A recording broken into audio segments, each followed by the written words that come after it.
Good evening.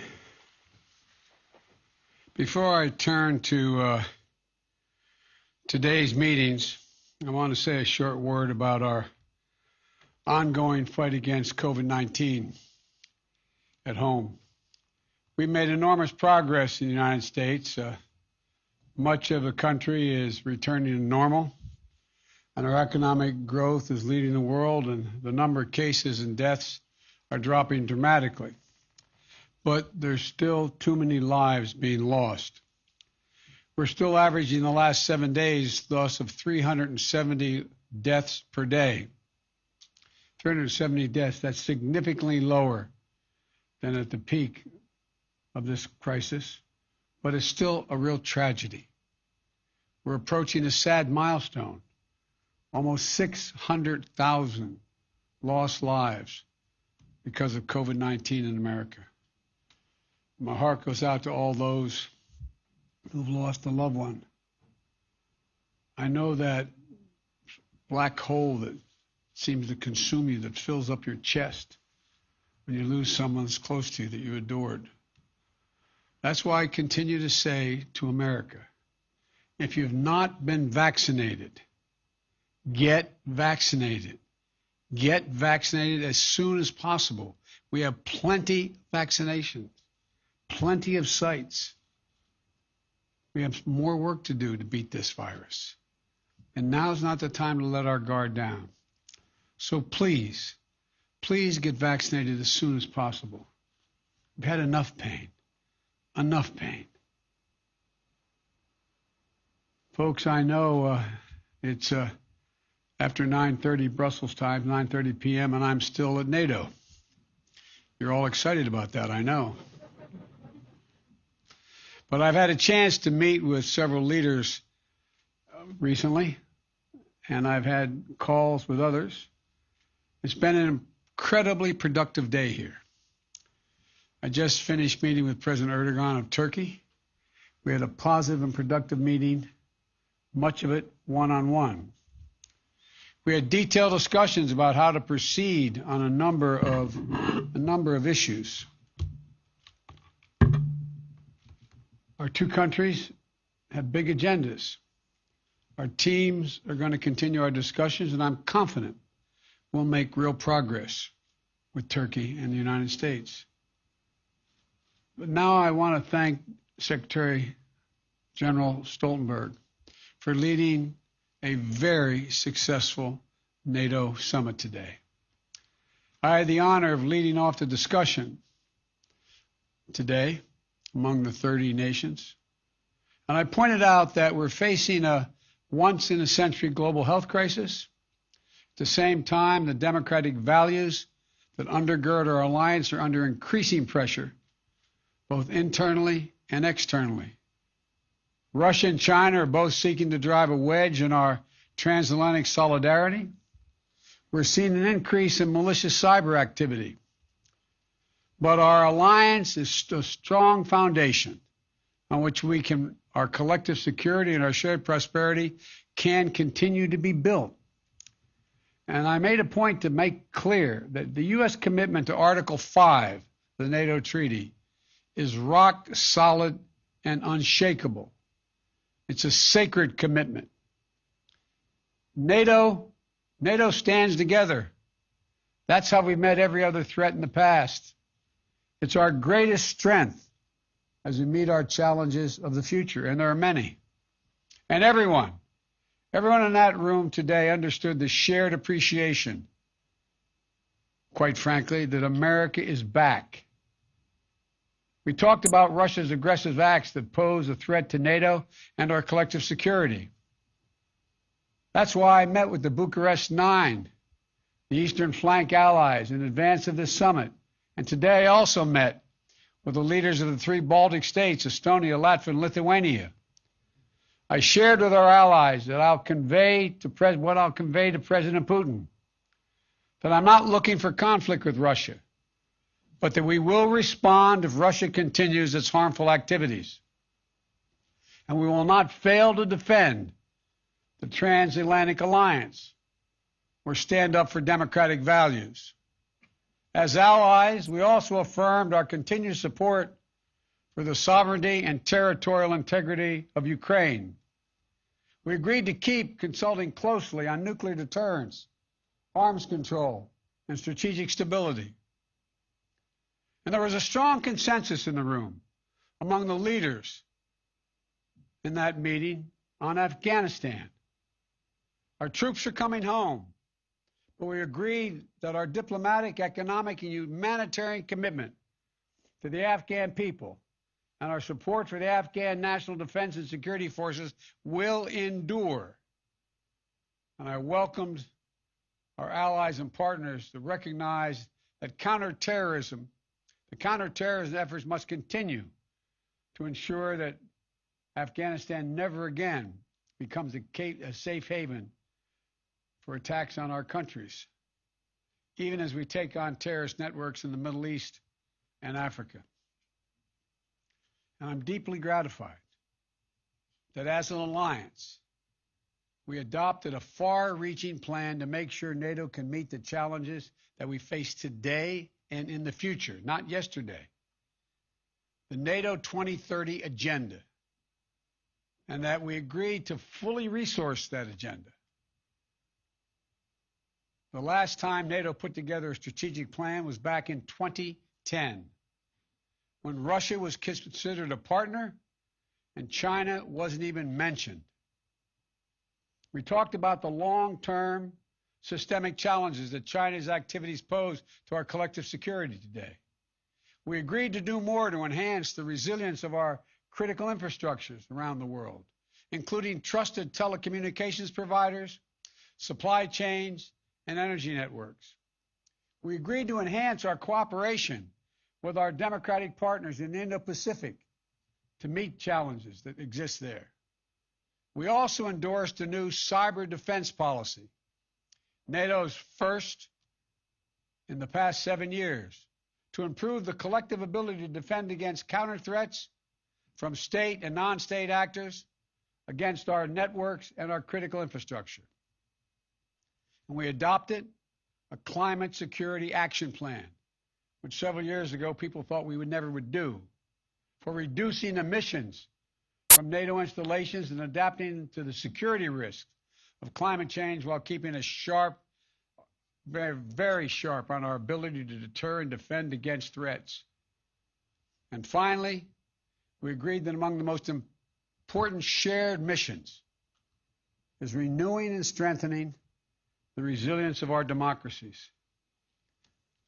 I pointed out we have to prove to the world and to our own people that democracy can still prevail against the challenges of our time and deliver for the needs of our people.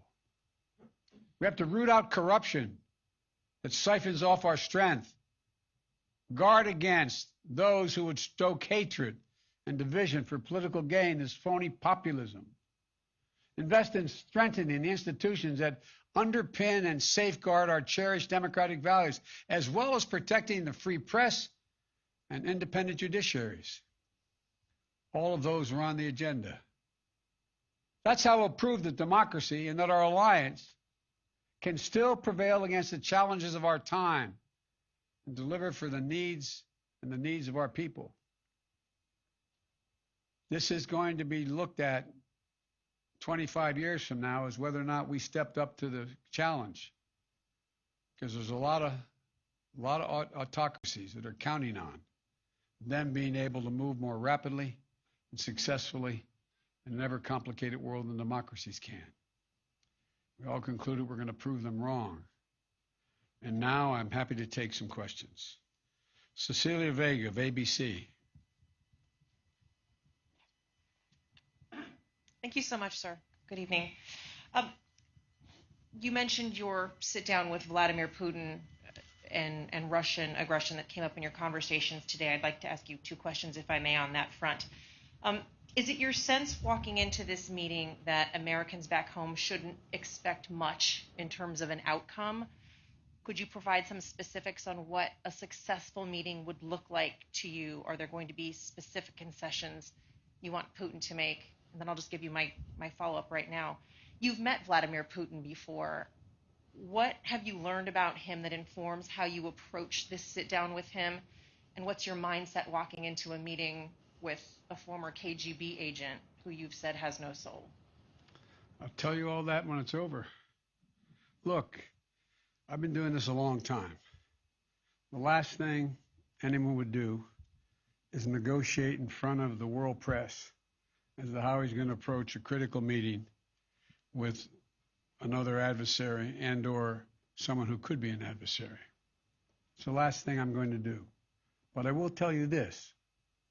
I'm going to make clear to President Putin that there are areas where we can cooperate if he chooses. And if he chooses not to cooperate and acts in a way that he has in the past relative to cybersecurity and some other activities, then we will respond. We will respond in kind. There need not be. We should decide where it's in our mutual interest, in the interest of the world, to cooperate and see if we can do that. And the areas where we don't agree, make it clear what the red lines are. I have met with him. He's bright. He's tough. And I have found that he is as they say when he used to play ball, a worthy adversary. But the fact is that I will be happy to talk with you when it's over, not before, about what the discussion will entail. Nancy Cordes, CBS.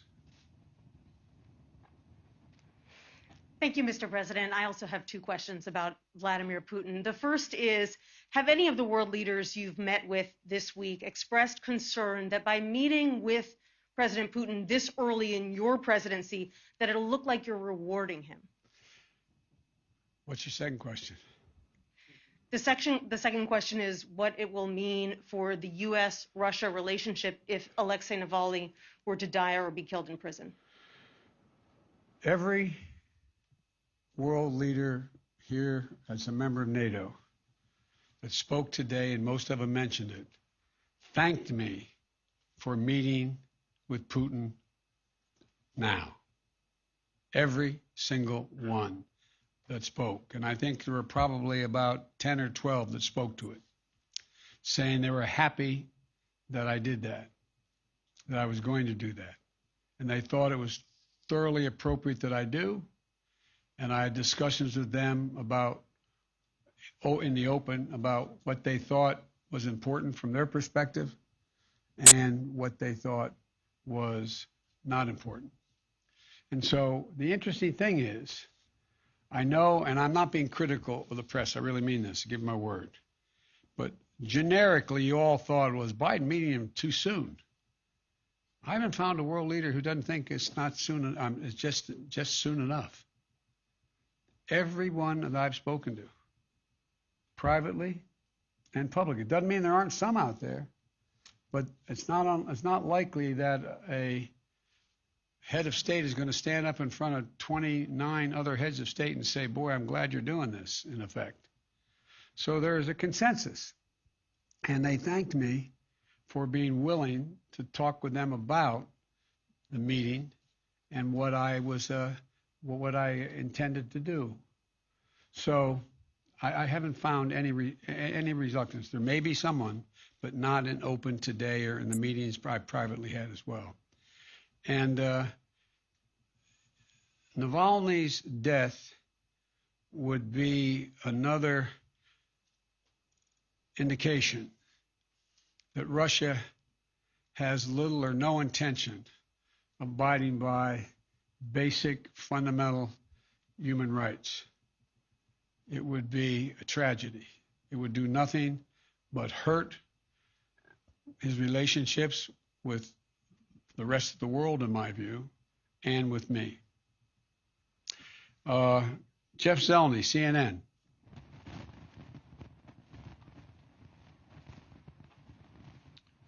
Sir, good evening. Thank you. In a weekend interview, Vladimir Putin laughed at the suggestion that you had called him a killer. Is that still your belief, sir, that he is a killer? and I'll continue the trend if you don't mind of asking a second question. Do you believe if he does agree to cooperate, then what kind of a challenge do you find yourself in? How would you ever trust him? And if Ronald Reagan said trust but verify, what do you say to Vladimir Putin? To answer the first question, I'm laughing too. They actually,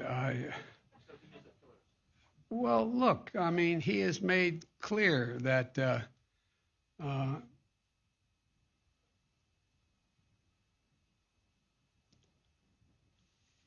answer is, I believe he has in the past essentially acknowledged that he was, there are certain things that he would do or did do.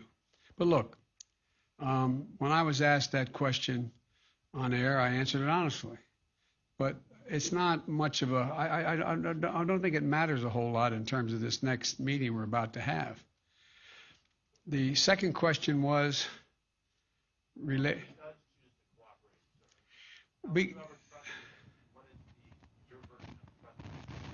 I'd verify first and then trust. In other words, everything would have to be shown to be actually occurring.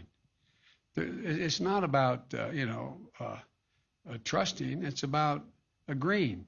You know, when you write treaties with your adversaries, you don't say, I trust you. You say, this is what I expect. And if you violate the agreement you made, then the treaty's off, the agreement's off. And I'm hoping that that President Putin concludes that there is some interest in terms of his own interest in changing the perception that the world has of him in terms of whether or not he will engage in behavior that's more consistent with what is considered to be appropriate behavior for head of state. Ann Guerin, The Washington Post. Thank you, Mr. President. Here at this meeting and earlier at the G7, you've said several times that America is back at allies' side. But a lot of those allies are themselves pretty rattled by what happened on January 6th, an attempted overturning of your election.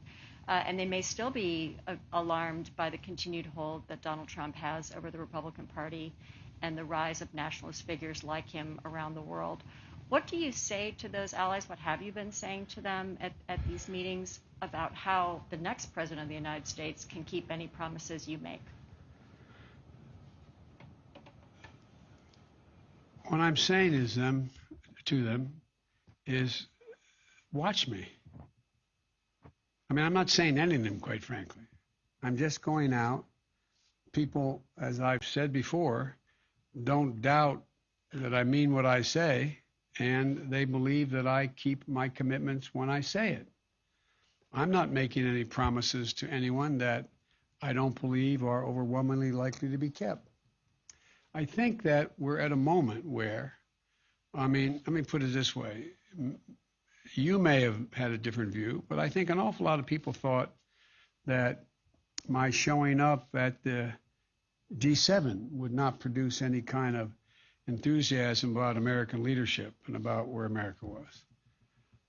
I would suggest that it didn't turn out that way. I would suggest that there is the leaders I'm dealing with in NATO and the G7 are leaders who know our recent history, know generically the character of the American people, and know where the vast center of the public stands. Not Democrat, Republican, but who we are. We're a decent, honorable nation. And I think that they have seen things happen as we have that shocked them and surprised them that could have happened. But I think they, like I do, believe the American people are not going to sustain that kind of behavior.